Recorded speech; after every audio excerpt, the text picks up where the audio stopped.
Is it worth it to ski in Australia? Well, we just spent a week skiing across Australia, so here's our experience. We landed in Sydney after an overnight flight, which was actually super easy because you leave at night, get a full night's sleep, and then arrive in the morning, although you skip an entire day, which is a little weird. We drove from Sydney to our first ski resort, Thredbo, and on the way, the storm clouds started to gather, and by the time we got there, it was a full snowstorm. We woke up to one of the biggest powder days of the year, which was a little bit interesting because it was my first day back on snow from the double leg break, so a very early and aggressive test of the new knee and ankle. We spent 2 days skiing around Thredbo, which was basically all powder skiing in the gum trees, and then naturally we had to try out the new alpine coaster. The other highlights from Thredbo were being able to walk right to the lift from our hotel, the Australian coffee, and the surprisingly great ski hill food. Shout out to the meat pies. The only downside was it was a blizzard the whole time we were there, so we didn't get to see any of the views of the highest point in Australia, Mount Kosciuszko, and ring the 2037 bell at the top of the resort. I'll take powder over views any day. Next up, we drove through the Australian Alps to Mount Buller, which is actually only 3 hours from Melbourne.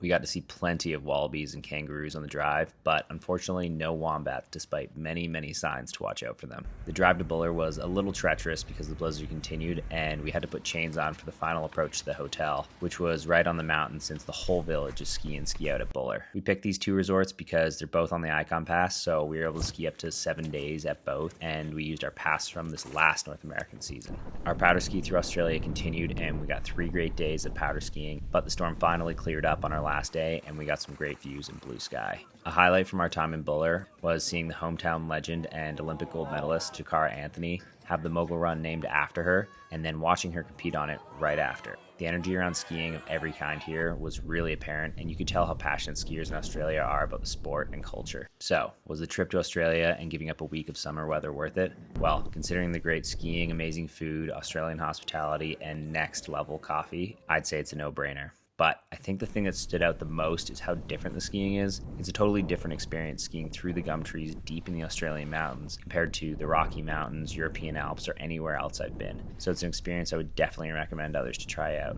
So when are you booking your trip?